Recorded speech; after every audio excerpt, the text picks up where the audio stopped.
bonjour ou bonsoir. Ça dépend à quelle heure de la journée vous partagez cette histoire. Tijan Tijan, lui, il habite rue de la Glacière, oui. Ah, elle est toute petite, la rue de la Glacière à Alès. Alès, en bas des Cévennes, en bas dans le sud de la France. Ah, cette rue de la Glacière, elle est toute petite, mais c'est bien pratique d'habiter là, rue de la Glacière, quand on travaille à la Glacière. Enfin, ça c'est son père. Parce que sa mère, elle est lavandière. Et petit Jean, le matin, comme il va pas à l'école parce que l'école du temps dont je vous parle est loin d'être obligatoire, petit Jean, le matin, il attend que sa maman sur sa brouette ait installé sa panière, ça veut dire son grand panier. Dedans, elle a mis le linge sale que les gens lui ont donné à laver, et lui, petit Jean, s'installe au-dessus. Et il attend que sa maman roule la brouette jusqu'au Gardon, fier de chez fier. Gardon, c'est le fleuve qui passe à Alès où toutes les lavandières vont laver. Mais ce matin-là, son papa lui a dit « Petit Jean, t'es d'accord pour venir à la glacière ?» Il n'a pas eu à le répéter 2 fois, le papa. Petit Jean a cramponné sa grosse poigne de papa. Il a juste fait un bisou à maman. Et ils sont vite arrivés au bout de la rue de la Glacière. Elle est tellement petite. Mais là, au bout de la rue de la Glacière, il y a une porte géante qui s'ouvre en grinçant. Et là, dedans, il y a une charrette toute plate, longue. De chaque côté, 2 grandes roues, et petit Jean.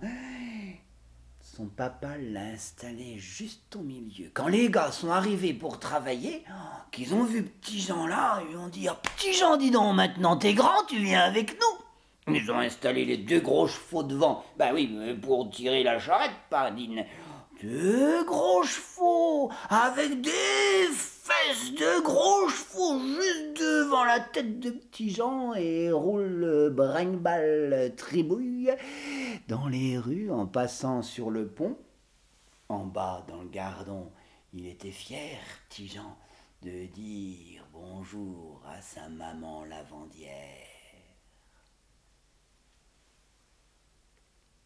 Mais c'est que les Cévennes, c'est pas la porte d'à côté. Oh, dis donc, pour y aller, ça tourne, ça viroune, ça retourne, ça reviroune. Quand on arrive au premier châtaignier, on n'est pas encore là-haut, hein. Alors, petit Jean, il a laissé ses paupières s'endormir et c'est pas les soubresauts, le ferraillement de la roue sur la route qui l'ont réveillé. Oh non, c'est le froid qui l'a réveillé.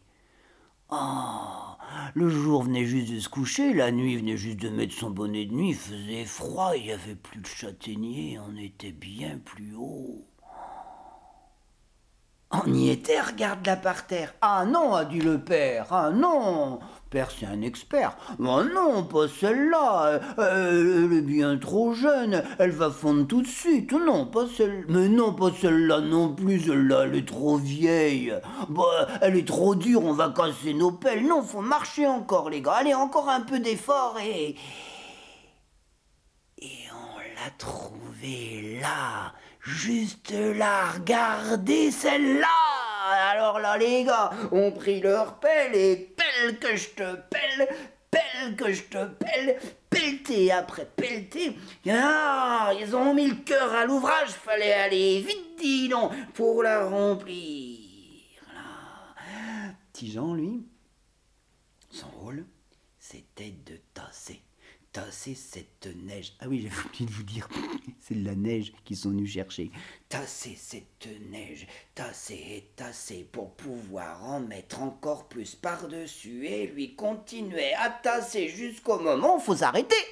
Bah oui, ce serait trop lourd à tirer par ces 2 gros chevaux-là qui sentent que c'est le moment de s'arc-bouter, de mettre un pied, le premier, le droit, l'enfoncer bien profondément pour que le deuxième, le gauche, commence le voyage pendant que derrière, tous les gars sont là et qui poussent avec petits gens pour aider les chevaux dans ce nouveau chemin, celui de la descente.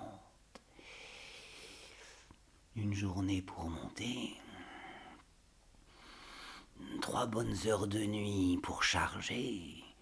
Faut encore du temps pour descendre et le chemin va être long, bien plus long qu'à l'aller. C'est que le papa de Tijan les avait prévenus, hein, ce jour-là, il allait grêler. Ce jour-là, il allait vraisemblablement givrer. C'est que ce jour-là, il ferait pas chaud, normal pour descendre la neige, qu'on n'en perde pas trop. Hein. Oui, mais marche, marche, marche contre le vent, marche, marche, marche dans la bise du temps. Oh, Tijan, il l'avait installé sur le cheval, de droite, devant, sur son cou. Il était tout fumant, alors Tijan, lui, il avait pas froid à son ventre. Quand ils sont arrivés, oh, c'était la fin de la journée. Tijan s'est relevé sur le dos du cheval. Quand il a passé le pont, il a dit bonjour, tout fier, aux lavandières, dans le gardon qui s'en allait. Mais il était tellement fatigué qu'il a tout juste le souvenir de son papa qui l'a soulevé et dans les draps où il s'est glissé. C'est que le voyage n'était pas vraiment terminé. Pour lui, petit Jean, oui. Mais pour les gars, non. C'était juste une halte à l'est. Oh, bien sûr, on mettrait de côté un peu de neige sous forme de glace que les bourgeois d'Alès viendraient acheter, mais le reste, c'était pour l'emmener à Vergès. Là, on avait juste le temps de boire de quelque chose pour se réchauffer, mais il fallait aller à Vergès. Oui, Vergès. Il y en a encore pour toute la nuit à marcher. On arrivera demain en fin de journée. Il fera pas chaud encore. On a dit qu'il ferait même glacial. Tant mieux pour la neige. Tant pis pour les doigts de pied. Et là, en arrivant à Vergès, on allait stocker la neige dans la glacière. C'est une grosse bâtisse de pierre qui monte comme ça, bien en l'air, mais bien ancrée dans le sol. Hein. Et là, t'as toute la neige que tu dois tasser bien au fond pour que les bourgeois de Montpellier et celles de Nîmes viennent l'acheter. Merci. Merci, monsieur Harrison, James Harrison, d'avoir inventé le réfrigérateur. Ça nous permet à tous démocratiquement de pouvoir en profiter. Bonsoir.